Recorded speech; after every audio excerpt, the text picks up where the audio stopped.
नमस्कार, मी तन्मय टिल्लू आणि आपण पाहताय आज दिनांक हे बातमीपत्र। दिवसभरातील सगळ्या महत्त्वाच्या घडामोडींवर सविस्तर नजर टाकायची आहे। राज्याच्या राजकारणात नेमकं काय घडलंय, बीड सरपंच हत्या प्रकरणात काय नवी अपडेट समोर आली आहे, या सगळ्या घडामोडींचा आढावा सविस्तर घ्यायचा आहे। मात्र बातमीपत्राच्या सुरुवातीलाच बातमी येते लाडक्या बहिणींसाठी। निवडणुकीनंतर लाडक्या बहिणींची छाननी होण्याची चर्चा रंगली होती। मात्र आता महिला बालकल्याण मंत्री अदिती तटकरे यांनी सरकारची भूमिका स्पष्ट केली आहे। आता कोणत्या महिला या योजनेतून अपात्र ठरणार आहेत, जाणून घ्या। लाडकींच्या अर्जाची छाननी होणार।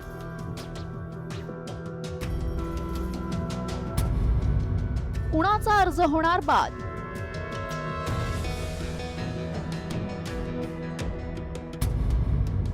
नोकरी आणि गाडी, लाडकी झाली दोडकी।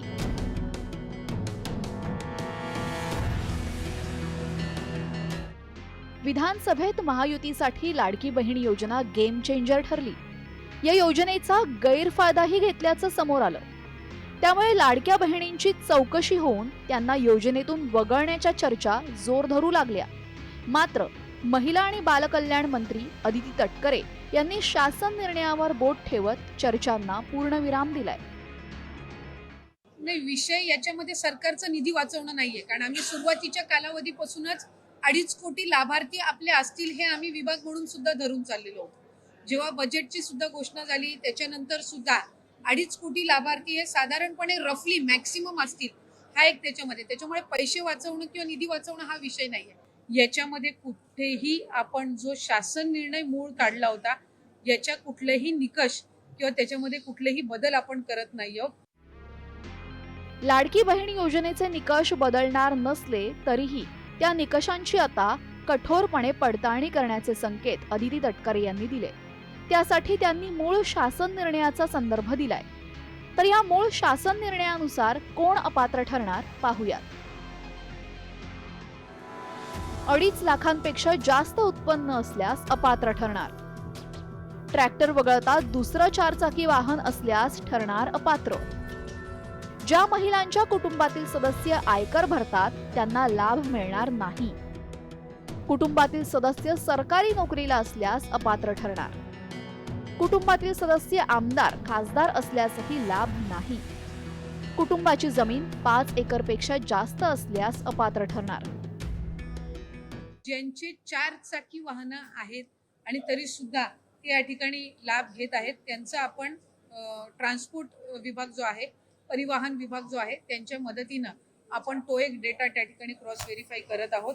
ज्यांचं नावाचं मिसमॅच झालेलं आहे, म्हणजे आधार कार्डवर नाव वेगळं आणि स्पेलिंग आणि त्यांचं बँकचं खातं जे आहे त्याच्यावर त्यांची स्पेलिंग ही वेगळी आहे, ती एक क्रॉस व्हेरिफिकेशन आपण करत आहोत। आणि आम्ही केंद्र सरकारकडे किंवा आपल्या सेंट्रल गव्हर्नमेंटकडून आधारचं एक अप्रुव्हल आपल्याला लागतं KYC साठी, तर ती एक आम्ही त्यांची परवानगी आल्यानंतर ती एक आम्ही सुरुवात करत आहोत। लाडकी बहीण योजनेचे आतापर्यंत 6 हप्त्यांचे 9,000 रुपये महिलांच्या खात्यावर जमा झालेत। आतापर्यंत या अर्जांची काटेकोरपणे तपासणी झाली नव्हती। मात्र आता नोकरी आणि 4चाकी गाडी असलेल्या लाडक्या बहिणींना लाभापासून वंचित राहावं लागणार आहे। ब्युरो रिपोर्ट, साम टीव्ही न्यूज। पुढच्या बातमीकडे। बातमी थेट बीडमधनं। उशिरा का होईना मात्र बीड पोलिसांना अखेर जाग आली आहे। मस्साजोगचे सरपंच संतोष देशमुख हत्या प्रकरणातील 3 आरोपींना पोलिसांकडून फरार घोषित करण्यात आलं। आरोपी सुदर्शन घुले, कृष्णा आंधळे, सुधीर सांगळे वॉन्टेड असल्याचं जाहीर करण्यात आलंय। यातील मुख्य आरोपी हा सुदर्शन घुले आणि त्याच्या शोधासाठी CIDची 7 पथकं रवाना करण्यात आली आहेत। विविध राज्यांसह देशभरात ही पथकं रवाना झाली आहेत। सुदर्शन घुले हा सराईत आहे, मोठा गुन्हेगार आहे। या आधी त्यानं फरार असताना नेपाळला तो पळून गेला होता। सुदर्शन घुले पुन्हा नेपाळला गेल्याचा CIDला संशय आहे। सुदर्शन घुले कोण आहे पाहूयात। वॉन्टेड आरोपी बघा कोण कोण आहेत। सुदर्शन घुले, कृष्णा आंधळे आणि सुधीर सांगळे यांचा शोध आता CID घेते। सुदर्शन घुले हा त्यातला मुख्य आरोपी आहे। तोच नेपाळला पळून गेल्याचा संशय CIDला आलाय। मात्र 7 पथकं रवाना करण्यात आली आहेत या तिघांच्या शोधासाठी। सुदर्शन घुले कोण होता? आता बघतोय आपण. सुदर्शन घुले ऊसतोड मुकादम म्हणून खरं तर काम करायचा. उचल घेऊन कामाला न आलेल्या मजुरांकडून तो वसुली करायचा. सुदर्शन घुलेवर यापूर्वी देखील जीवे मारण्याचा प्रयत्न, रस्त्यात अडवून मारहाण असे गुन्हे नोंद आहेत. ऊसतोड मजूर मुकादम म्हणून काम करत असताना विष्णू चाटेशी त्याची ओळख झाली. वाल्मिक कराडचा निकटवर्तीय म्हणून केज तालुक्यात घुलेची खरं तर दहशत आहे. संतोष देशमुखच्या निर्घृण खून प्रकरणातील तो मुख्य आरोपी आहे.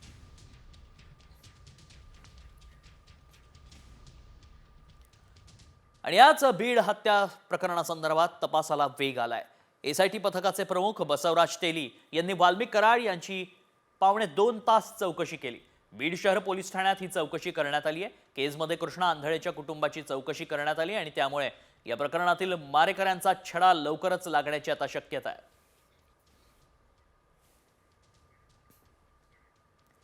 तिकडे सरपंच हत्या प्रकरणातील आरोपी वाल्मिक कराडवरून काँग्रेस आमदार विजय वडेट्टीवारांनी मंत्री धनंजय मुंडेंमध्ये चांगलीच जुंपल्याचं पाहायला मिळालंय. मोठ्या आकाला वाचवण्यासाठी लहान आकाचा एन्काउंटर होऊ शकतो असा खळबळजनक दावा विजय वडेट्टीवार करतात. तर मुंडेंनी त्यावरच पलटवार केलाय आणि राजीनामा देणार नाही हे स्पष्ट केलंय.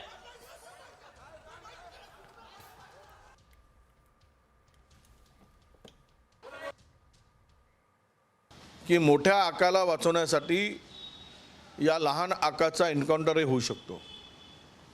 म्हणून पोलिसांना विनंती आहे की मोठ्या आकांना वाचवण्यासाठी याचा एन्काउंटर करू नका बाबा. हा बिचारा म्हणणार नाही, पण त्या मोठ्या आकापर्यंत जाण्यासाठी जर याचा वापर आहे तर तो पुरावा नष्ट होण्याची शक्यता सुद्धा मला काल एका अत्यंत विश्वसनीय माहिती जवळच्या एका उच्चपदस्थ अधिकाऱ्यांनी दिली. मुद्दा असा आहे की मी राजीनामा द्यावा तर का द्यावा याचं काहीतरी कारण लागेल. या कुठल्याही प्रकरणामध्ये मी ना आरोपी आहे ना माझा या प्रकरणाशी कुठलाही अर्थार्थी संबंध आहे. आता या प्रकरणामध्ये आऊचा भाऊ करायचा आणि कुणाचा तरी राजीनामा मागायचा अशा पद्धतीनं माझा राजीनामा काही जण मागतायत. त्यांचं मागण्याचं समाधान आहे खूप आहे. दरम्यान अजित पवार परळीत जेव्हा आले होते आणि त्यावेळी त्यांच्या ताफ्यात जी गाडी होती ना, त्याच ताफ्यातल्या गाडीतनं आरोपी वाल्मिक कराड हा शरण आलाय असा दावा बीडचे खासदार बजरंग सोनवणे आणि आमदार सुरेश धस यांनी केल्याचं पाहायला मिळालंय.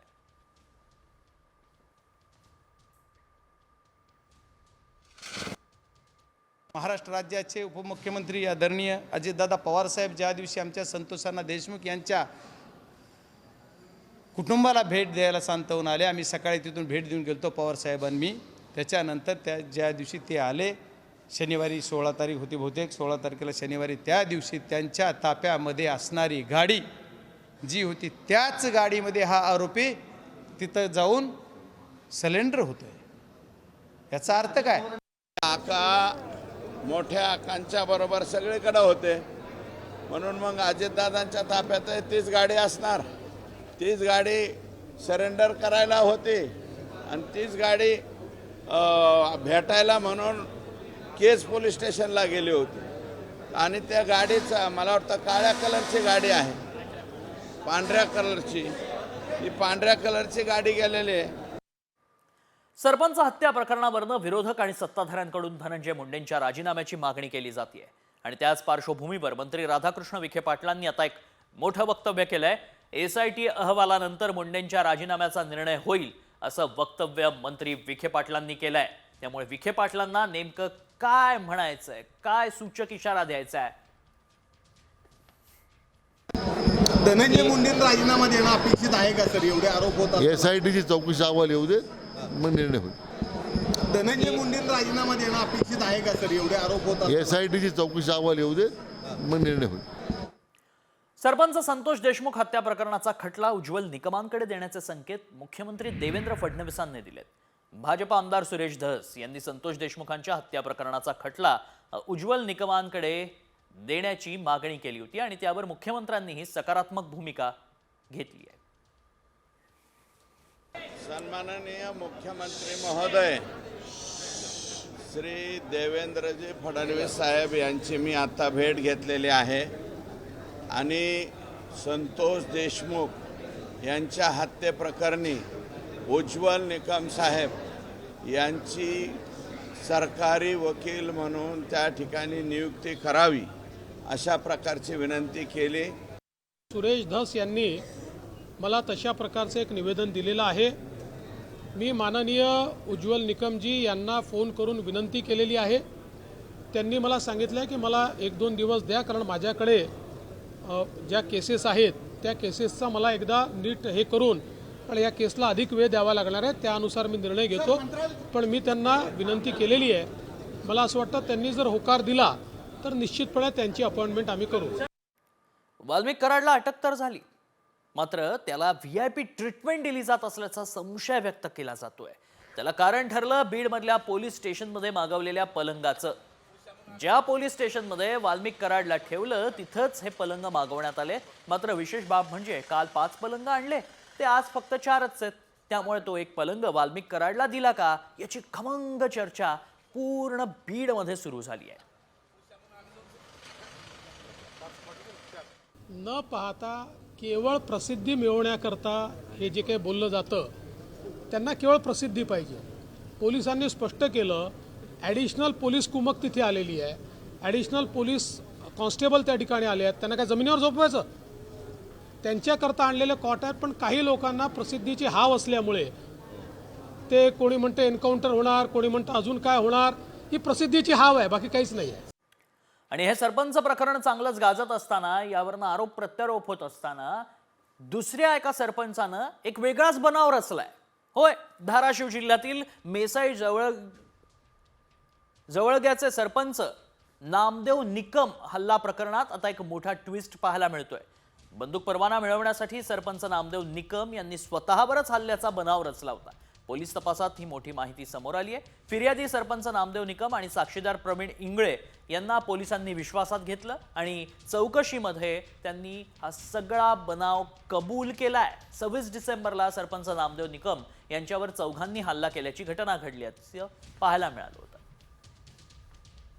4 अज्ञात इसमांनी 2 व्हीलरवर पाठीमागून येऊन हल्ला केला आहे आणि त्या हल्ल्याचं स्वरूप असं त्यांनी सांगितलं होतं की त्यांच्या गाडीवर सर्वप्रथम मांडवी टाकली, त्यानंतर दगड मारले आणि नंतर गाडीमध्ये पेट्रोल टाकून त्यांच्यावर हल्ला करण्याचा प्रयत्न केला। कबूल केलेला आहे की त्यांनी हा बनाव केला होता आणि हा बनाव त्यांना आत्मसंरक्षणासाठी वेपन लायसन्स म्हणजे शस्त्र परवाना पाहिजे होता आणि त्या शस्त्र परवाना मिळवण्यासाठी त्यांनी हा बनाव केला आहे असं कबूल केलेलं आहे। बातमी बीडमधनं पुन्हा एकदा। बीडच्या सरपंच संतोष देशमुखांच्या हत्येनंतर आता ठाणे जिल्ह्यातील शहापूरमध्ये देखील माजी सरपंचावर जीवघेणा हल्ला करण्यात आलाय। या हल्ल्यात अजनुबचे सरपंच कदम उघडे यांच्यावर जीवघेणा हल्ला करत त्यांचे पाय तोडल्याचा धक्कादायक प्रकार घडलाय। कदम उघडा हे कामानिमित्त बाहेर जात असताना गायधरा गावाजवळून जात असताना त्यांच्या गाडीवर दगडांचा मारा करत हल्ला करण्यात आलाय। यामध्ये माजी सरपंच उघडला यांचे दोन्ही पाय निकामी झाल्याचं समोर आलंय।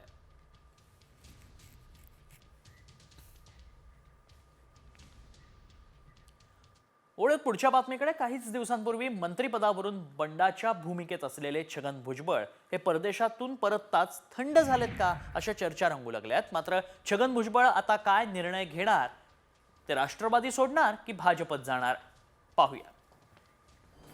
भुजबळ राष्ट्रवादी सोडणार?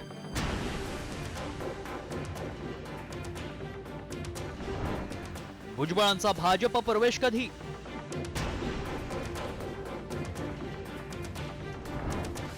बंड करणार की थंड होणार? महायुतीच्या मंत्रिमंडळातून डावलल्यानंतर अजित पवारांच्या राष्ट्रवादीचे ज्येष्ठ नेते छगन भुजबळ चांगलेच दुखावले। नाराज झालेल्या छगन भुजबळांनी आपल्या मनातील खदखदही बोलून दाखवली। तर दुसरीकडे भुजबळांच्या समर्थकांनी आंदोलन केलं। भुजबळांच्या नाराजीची चर्चा सुरू असताना दुसरीकडे त्यांनी मुख्यमंत्री देवेंद्र फडणवीसांची भेट घेतली होती, त्यामुळे राजकीय चर्चांना उधाण आलं। दरम्यान याबाबत काँग्रेसचे आमदार विजय वडेट्टीवारांनी महायुतीला टोला लगावलाय, तर अतुल सावेंनी सावध प्रतिक्रिया दिली आहे। आता नाराजी व्यक्त करून काय पर्याय काय? भाजपकडे जाण्याचा एक पर्याय आहे, नाहीतर घरी बसण्याचा पर्याय आहे. समस्त महाराष्ट्रातील ओबीसींच्या मतं घेण्यामध्ये जे महायुतीला मतं मिळाली असतील ती छगन भुजबळांच्या मुळे मिळाली.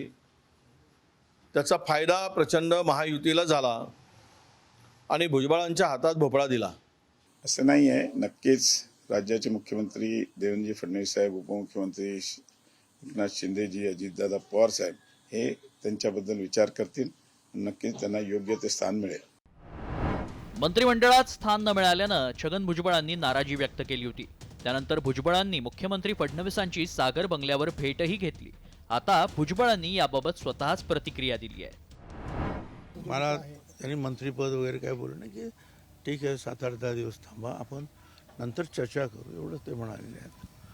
हेही डोक्यातून काढून टाका की मला मंत्रिपद मिळालं नाही, मला ते मिळालं पाहिजे म्हणून कुणाला तरी काढा, असं काही माझ्या मनात आहे. हे सुद्धा येणं अशक्य आहे. जहां नहीं चैना वहां नहीं रहना म्हणणाऱ्या भुजबळांकडे तसे मोजकेच पर्याय उपलब्ध आहेत.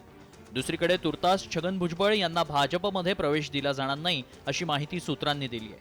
महायुतीत वाद नको म्हणून भाजप हायकमांडनं हा निर्णय घेतल्याची माहिती आहे. त्यामुळे भुजबळांचं बंड थंड होणार की भुजबळ काही वेगळा निर्णय घेणार यासाठी आणखी काही दिवस वाट पाहावी लागेल. ब्युरो रिपोर्ट, साम टीव्ही. आणि अशातच साताऱ्यातल्या एका कार्यक्रमामध्ये छगन भुजबळ आणि देवेंद्र फडणवीस उद्या एकाच व्यासपीठावर येणार आहेत. उद्या देवेंद्र फडणवीस आणि छगन भुजबळ यांच्यात बैठक होण्याची देखील शक्यता आहे. छगन भुजबळ उद्याच्या बैठकीनंतरच आपली पुढील भूमिका जाहीर करतील अशी माहिती सूत्रांनी दिली आहे. अजित पवार हे परदेशात आहेत, त्यामुळे अजित पवारांच्या अनुपस्थितीत भुजबळ काय निर्णय घेणार याकडेच लक्ष लागलंय.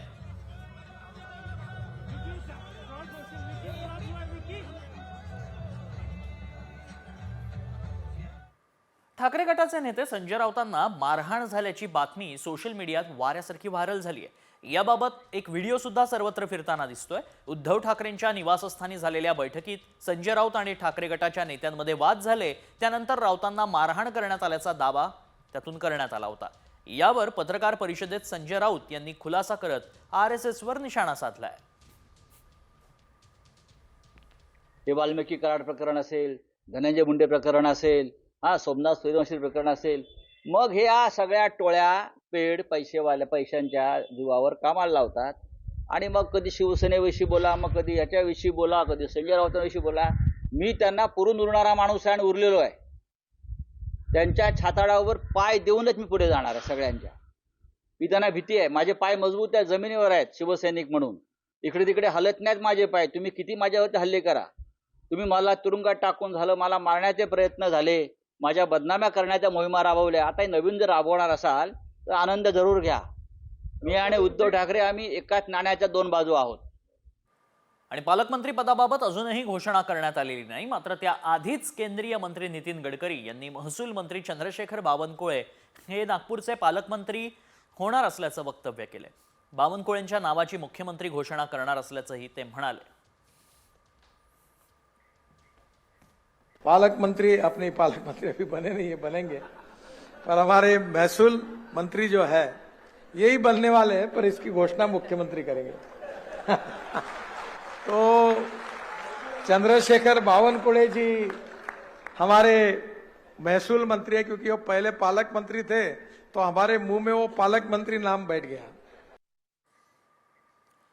मुंबई बँकेवर राज्य सरकारनं आता एक मेहर नजर केल्याचं दिसतंय. हो, कारण सरकारी कर्मचाऱ्यांचा पगार आता मुंबई बँकेत जमा होणार आहे. राज्य सरकारी कर्मचाऱ्यांच्या पगाराची खाती मुंबई बँकेत उघडण्यात येणार आहेत. तसंच राज्य सरकारच्या अखत्यारीत येणारी महामंडळं, सार्वजनिक उपक्रम यांच्याकडील अतिरिक्त निधीची गुंतवणूक करण्यास मंजुरी देण्यात आली आहे. भाजपचे आमदार आणि मुख्यमंत्री देवेंद्र फडणवीस यांचे निकटवर्तीय असणारे प्रवीण दरेकर हेच मुंबई बँकेचे अध्यक्ष आहेत. मंत्रीपद नाकारल्यानंतर मुंबई बँकेच्या स्वरूपात दरेकरांना फडणवीसांनी हे गिफ्ट दिलंय का, अशा चर्चा आता रंगू लागल्या आहेत.